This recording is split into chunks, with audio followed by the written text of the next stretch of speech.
Hello नमस्कार साथियों, welcome to royal study. दोस्तों एसएससी जीडी कांस्टेबल 2025 के स्पेशल एग्जाम का नेक्स्ट एनालिसिस आपके लिए लेकर आ चुके हैं और आज 6 फरवरी 2025 हम सेकंड शिफ्ट का जो एनालिसिस है बेसिकली कवर करेंगे। गाइस इस वीडियो में हम 100% एक्यूरेट आंसर के साथ में हर एक क्वेश्चंस को कवर करेंगे। सो आप सभी से रिक्वेस्ट है कि पूरी वीडियो को लास्ट तक आप जरूर से देखिएगा। और इससे पहले हम फर्स्ट शिफ्ट वाला वीडियो दे चुके हैं, अगर अभी तक आपने नहीं देखा है तो जरूर से जाकर चेकआउट कर लीजिएगा। क्लियर है? लगातार हम आपको एनालिसिस अपडेट करवा रहे हैं, तो आप चैनल को सब्सक्राइब जरूर से करके रखिएगा, क्योंकि आगे आने वाली वीडियोस का नोटिफिकेशन आपको सबसे पहले मिल पाएगा। इसलिए बेल आइकन को भी ऑल पर हिट करके रखिएगा। तो चलिए स्टार्ट करते हैं जीके जीएस करंट अफेयर के क्वेश्चन से। सबसे पहले हम इन्हीं को कवर करेंगे, उसके बाद में हिंदी, मैथ्स और रीजनिंग की ओर फिर आगे बढ़ते चलेंगे। तो पहला क्वेश्चन हमारा निकल कर आ रहा है आज का सेकंड शिफ्ट का, है ना, 6 फरवरी सेकंड शिफ्ट का। पंजाब का जो प्रसिद्ध नृत्य है ये कौन सा है? दो तरीके से हमें बताया है अलग अलग लोगों ने। एक ने बताया भांगड़ा नृत्य किस राज्य का है, दूसरे ने बताया पंजाब का प्रसिद्ध नृत्य कौन सा है। क्वेश्चंस एक ही है आपका, बस आपका यहाँ पर क्वेश्चंस आंसर में है, आंसर क्वेश्चन में, इस तरह से चीजें यहाँ पर देखने को मिल रही है ना। तो भांगड़ा आपका करेक्ट आंसर रहेगा। पंजाब का प्रसिद्ध नृत्य भांगड़ा हो जाएगा। और भांगड़ा अगर पूछा है कि नृत्य किस राज्य का है तो पंजाब हो जाएगा। भांगड़ा जो है पंजाब के माझा क्षेत्र का सियाल जो कोट है इसमें होने वाला भारतीय उपमहाद्वीप का पारंपरिक नृत्य है। ये जो नृत्य है मुख्य रूप से फसल उत्सव बैसाखी से जुड़ा हुआ है और पुरुषों के द्वारा किए जाने वाले नृत्य और पुरुष और महिलाओं के बीच सामूहिक नृत्य को भांगड़ा बेसिकली कहते हैं।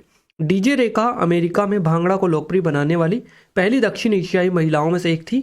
इनका नाम है डीजे रेखा, है ना। अमेरिका में भांगड़ा को लोकप्रिय बनाने वाली पहली दक्षिण एशियाई महिलाओं में से एक थी ये। तो इनके बारे में क्वेश्चन बन सकता है। एडिशनल इन्फॉर्मेशन में अगर अपन देखेगा इस यहाँ पर क्लियर है, तो देखिए गरबा एक प्रकार का जो है भारतीय नृत्य है। गरबा कहाँ का है ये भी आपको बताइए, गुजरात का है। आमतौर पर गुजरात राज्य के त्योहारों में और विशेष अन्य जो विशेष अवसर है इस पर यह किया जाता है। गुजरात राज्य के जो त्योहार और अन्य विशेष अवसर है इस पर यह गरबा होता है गुजरात में। केरल अपने दो शास्त्रीय नृत्यों जो कि हम आपको डेली बेसिस पर बताते हैं, एक तो कथकली है, दूसरा मोहिनीअट्टम है। ये क्वेश्चन यहाँ से बनेगा आपका आगे। असम के लोक जो नृत्य अगर इनमें बात करें तो बिहू हो जाएगा, जो कि काफ़ी फेमस है। इसके अलावा बागुरुम्बा है, भोरताल, सत्रिया यहाँ का शास्त्रीय नृत्य है, नागर नृत्य और ओजापाली ये यहाँ के लोक नृत्य है। कुछ ये सत्रिया को छोड़कर बाकी लोक नृत्य है, सत्रिया यहाँ का शास्त्रीय नृत्य है। उड़ीसा के प्रसिद्ध नृत्यों में ओडिसी आता है। इसके अलावा छऊ आता है, गोटी पुआ, दंड जात्रा, संबलपुरी, दलखाई, चेती घोड़ा और मेघा नाचा, ये सभी जो है उड़ीसा के प्रसिद्ध नृत्यों में शामिल है। इन्हीं में से एक आपका जो है क्वेश्चन बन सकता है।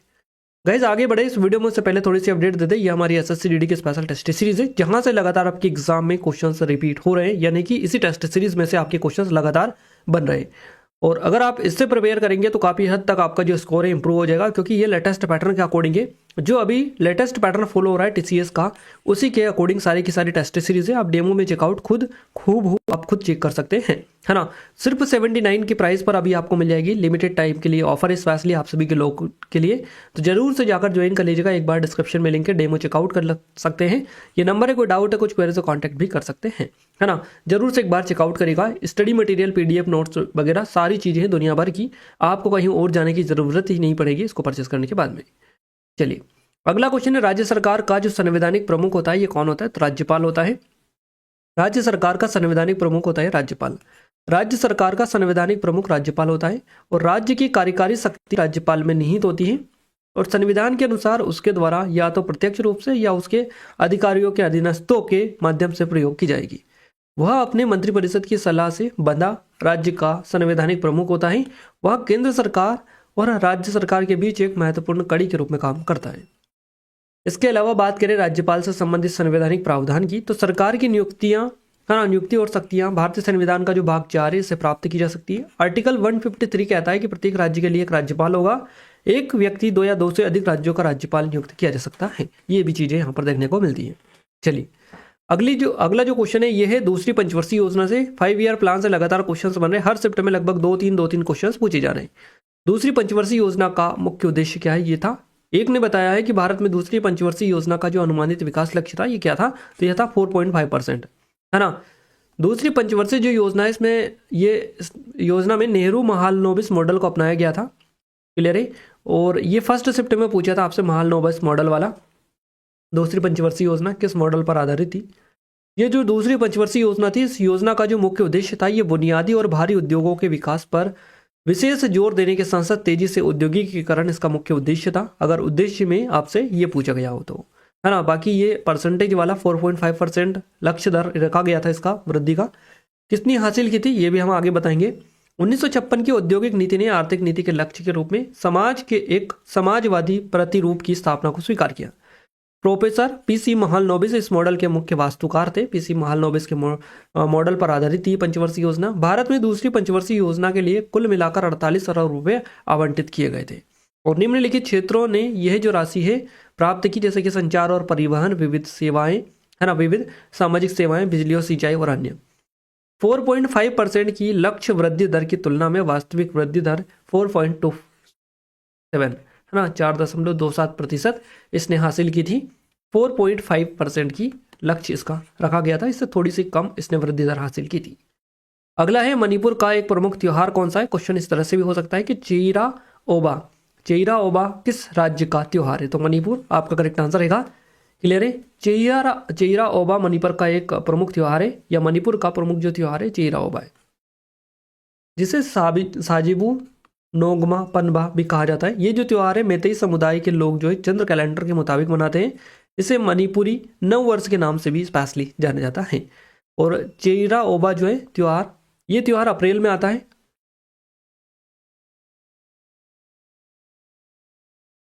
लोग जो है घरों को सजाते हैं और साफ करते हैं। इस दिन अप्रैल में स्पेशली मनाया जाता है।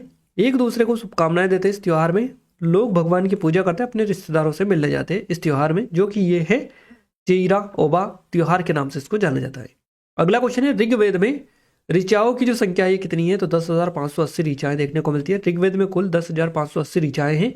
ये ऋचाएं 10 में बटी हुई है। ऋग्वेद हिंदू धर्म के पवित्र ग्रंथों में से एक है। यह वैदिक संस्कृत में लिखा गया है।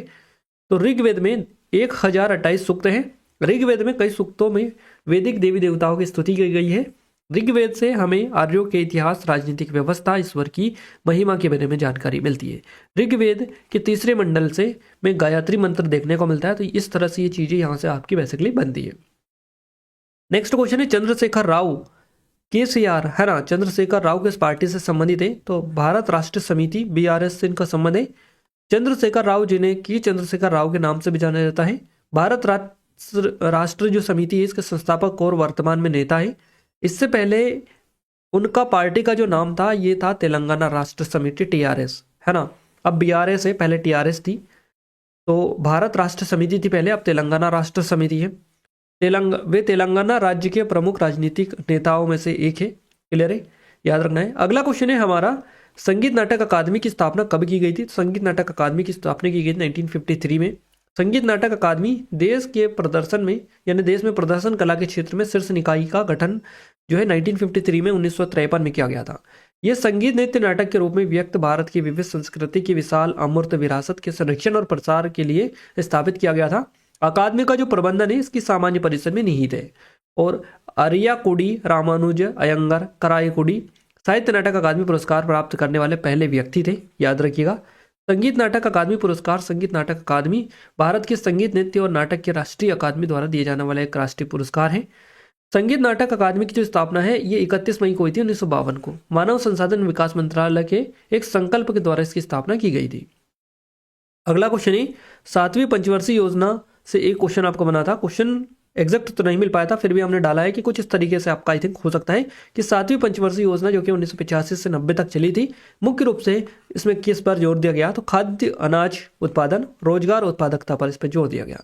7वीं पंचवर्षीय योजना के मुख्य उद्देश्य में सामाजिक न्याय के माध्यम से बढ़ती आर्थिक उत्पादकता, खाद्यान्न का उत्पादन और रोजगार पैदा करने के क्षेत्रों के विकास की स्थापित करना था।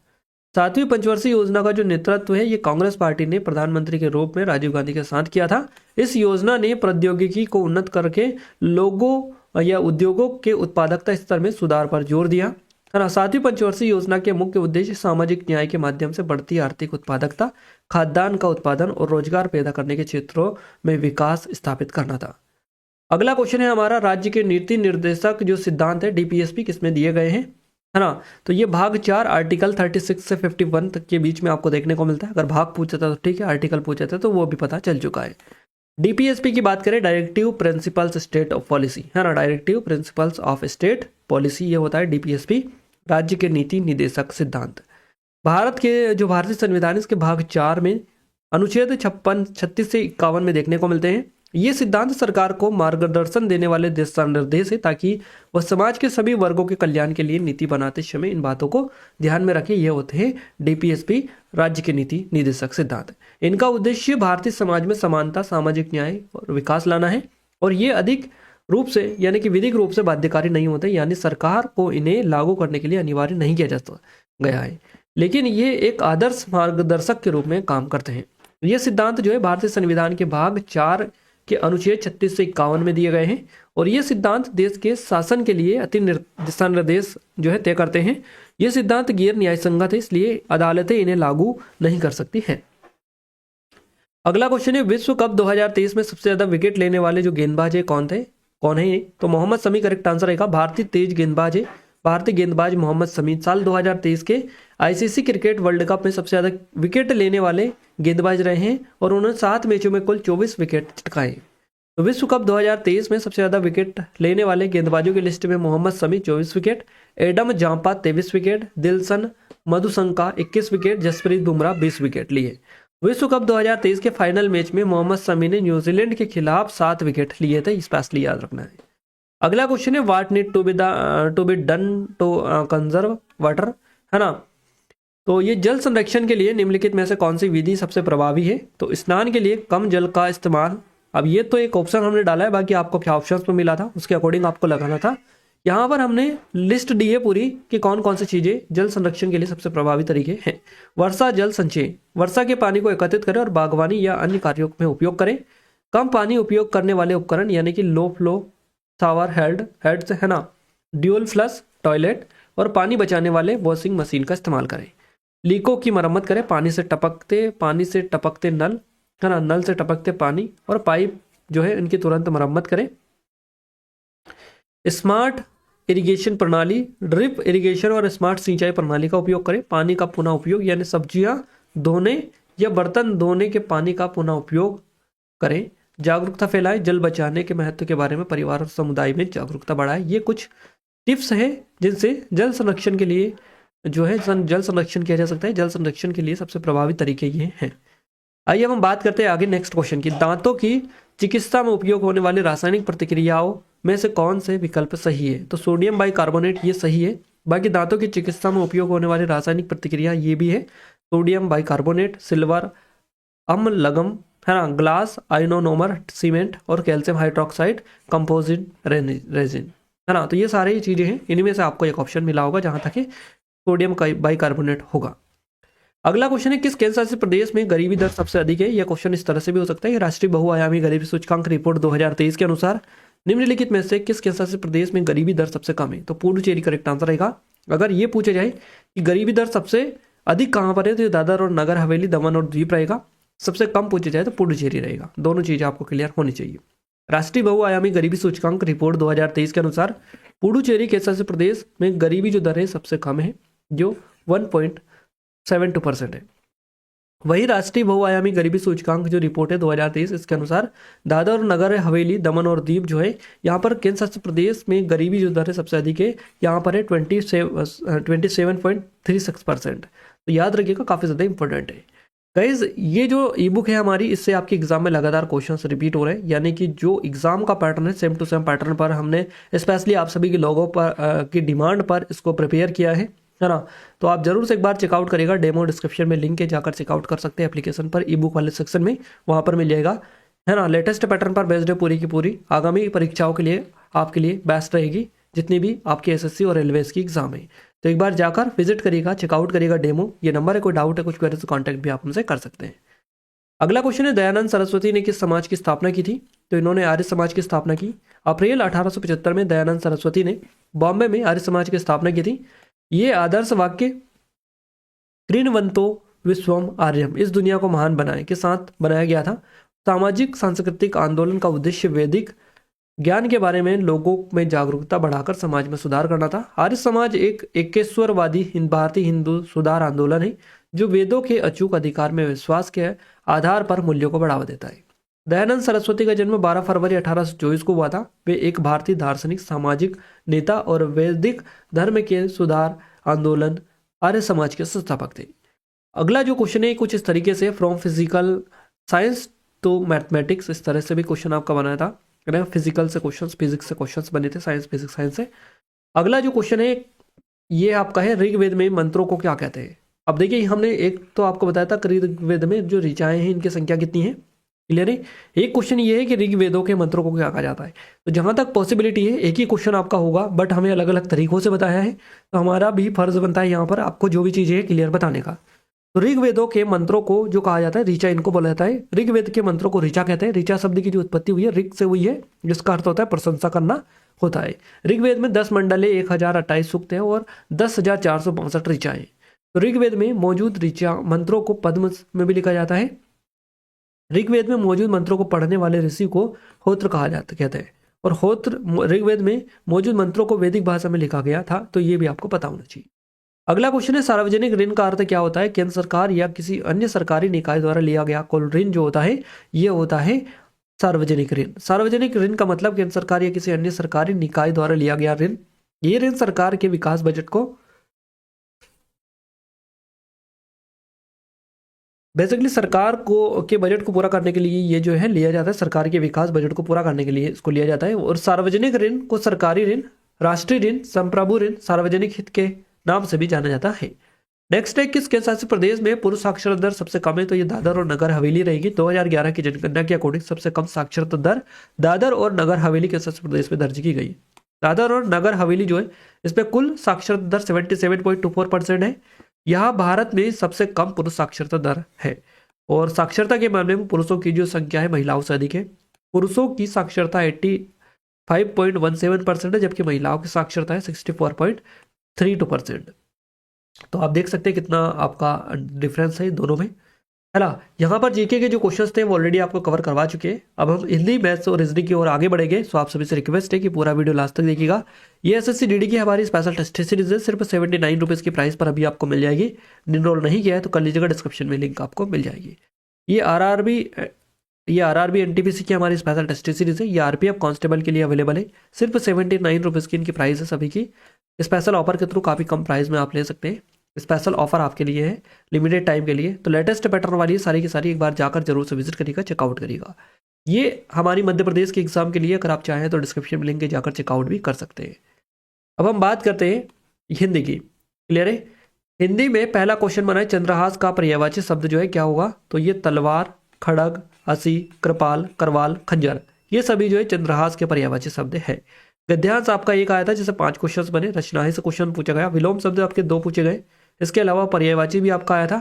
संज्ञा तत्सम से क्वेश्चन बनाए, तत्सम से बहुवचन आपका पूछा गया। इसके अलावा वाक्य शुद्धि से एक क्वेश्चन है। मुहावरा भी आपका आया था, पैराजंबल आया था, एक शब्द से भी क्वेश्चन आपका बना है। ये टॉपिक आपके पूछे गए। मैथ्स में आपका परसेंटेज से 2 क्वेश्चन है। प्रॉफिट और लॉस से 2 क्वेश्चन है आपके। एसआईसीआई से 2 क्वेश्चन आपके पूछे गए। औसत से 2 क्वेश्चन है। ज्योमेट्री नहीं थी, डीआई भी नहीं था। नंबर सिस्टम से क्वेश्चन आपका पूछा गया है। एलसीएम एचसीएफ से 1 था। सिंप्लीफिकेशन से 3 से 4 से, रेशियो से क्वेश्चन था। पाइप और टंकी से क्वेश्चन पूछा गया था। ट्रेन से आपका 2 क्वेश्चन था। इसके अलावा आपका टाइम एंड वर्क से भी 2 क्वेश्चन आपका पूछा गया था।